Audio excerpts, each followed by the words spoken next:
آج کی سٹوری ایک ایسی عورت کی ہے جس نے اپنے مفاد کی خاطر 3 بچوں کا قتل کر دیا۔ یہ کہانی ہے اس عورت کی جس نے اپنے ہی بچے کا گلا دبا کر مار دیا اور لوگوں پر طرح طرح کے جادو کیے۔ اس کہانی میں اس عورت کے گھنونے عمل بھی آپ کو بتائے جائیں گے اور ان گھنونے عمل سے بچنے اور کالے جادو سے کیسے بچ سکتے ہیں آپ کو بتایا جائے گا۔ ہمارے چینل کو سبسکرائب کر لیجئے، اس پر آپ کو لوگوں کے ساتھ بیتے واقعات کے بارے میں آگاہی ہوگی اور برے لمحات سے کیسے بچا جائے آپ کو گائیڈنس ملیں گی۔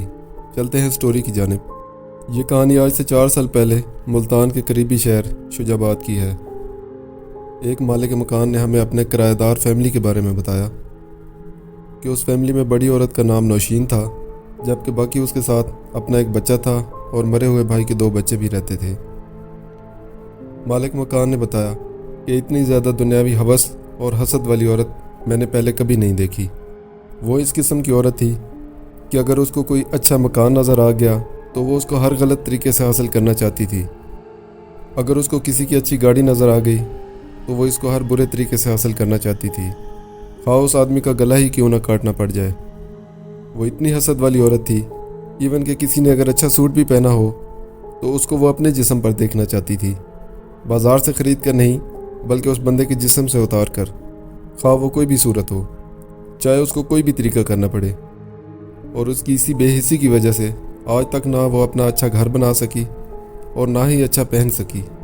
اسی وجہ سے اس کو ہمارے کرائے والے مکان میں رہنا پڑا تھا۔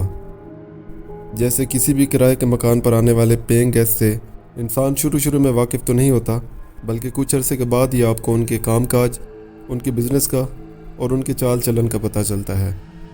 میں بہت مصروف شخص ہوں اور اپنے کاروبار کی وجہ سے مجھے زیادہ تر ملتان شہر میں ہی رہنا پڑتا تھا اور میں اپنے کرایہ دار پر توجہ نہیں دے پا رہا تھا۔ میرے ایک دوست نے مجھے بتایا کہ یار تمہارے مکان میں رہنے والی عورت کے بارے میں بہت باتیں ہو رہی ہیں کہ وہ بڑی ظالم اور شیطان عورت ہے۔ دوست نے مجھے ان کے بارے میں کچھ باتیں بھی بتائیں، مگر میں نے کچھ خاص توجہ نہیں دی۔ ہاں، مگر میں نے ایک کام ضرور کیا، اپنے ایک ریلیٹیو کی ڈیوٹی لگا دی کہ ان کرایہ دار پر نظر رکھے اور ان کی ایکٹیویٹی ذرا دیکھے۔ جو باتیں میں آپ کے گوشے گزار کر رہا ہوں یہ میرے ریلیٹیو نے مجھے بتائی ہیں۔ وہ کہتے ہیں کہ میرے اس کرایہ والے گھر کے پاس ایک بٹ صاحب رہتے ہیں جو کافی صحت مند بھی ہیں اور اچھے بزنس مین بھی ہیں۔ انہوں نے ایک اچھی گاڑی خریدی جس کی مالیت 1 کروڑ سے ابو ہوگی۔ اس سیلفش عورت کو وہ گاڑی اتنی پسند آ گئی کہ کسی بھی صورت میں نے یہ گاڑی بٹ صاحب سے چھیننی ہے۔ وہ عورت گاؤں والی نہر کے پاس بیٹھے ایک جادوگر کے پاس گئی اور اس جادوگر کو اس عورت نے اپنے ہسبینڈ کے حلال کے کمائے ہوئے پیسوں میں سے 10,000 روپے دیے اور کہا بٹ صاحب کو پاگل کر دیں اور اتنا بیمار کر دیں کہ بٹ صاحب اپنا ہوش کھو دیں اور وہ گاڑی مجھے دے دیں۔ جادوگر بھی پیسے ہی بٹورنے کے لیے بیٹھے ہوتے ہیں۔ اس نے کہا کہ آپ کا کام ہو جائے گا، مگر اس کام کے لیے 50,000 روپے لگیں گے۔ اس عورت نے کہا میں کہیں نہ کہیں سے آپ کے پیسے پورے کر کے دے دوں گی اور 2 مہینوں میں آپ کے پیسے مکمل کر دوں گی، بس آپ کام شروع کریں۔ جادوگر نے کہا جب آپ 75% میری فیس ادا کر دیں گی تو میں آپ کا کام شروع کر دوں گا۔ اب اس عورت نے جلدی سے پیسے بنانا شروع کر دیے، کبھی کسی سے بیماری کا بہانہ کر کے مانگ لیتی تھی اور کبھی کسی کے چرا لیا کرتی تھی، اور اس طرح سے اس نے جادوگر کے سارے پیسے کمپلیٹ کر دیے۔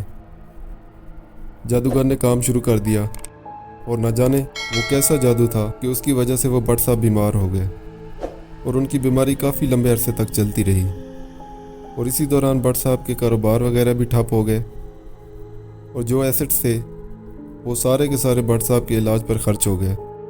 اب وہ گاڑی ہی آن بچی تھی، بٹ صاحب نے وہ بھی سیل کر دی اور اپنے علاج معالجہ پر پیسے خرچ کرنے لگے۔ اب وہ گاڑی بھی بک گئی اور اس عورت کے ہاتھ کچھ نہ لگا۔ اب اس نے بٹ صاحب کا پیچھا چھوڑ دیا کیونکہ اس کے مطلب کی چیز تو بٹ صاحب کے پاس رہی ہی نہیں۔ اب یہ عورت ایک کنسٹرکٹر کے پیچھے لگ گئی کیونکہ جہاں پر یہ رہائش پذیر تھی اسی کے بالکل سامنے ایک کنسٹرکٹر نے ٹاپ کلاس مکان بنا لیا تاکہ وہ اس کو سیل کرے گا اور انکم جنریٹ کرے گا۔ اس عورت نے جادوگر کے پاس جا کے وہی والا فارمولا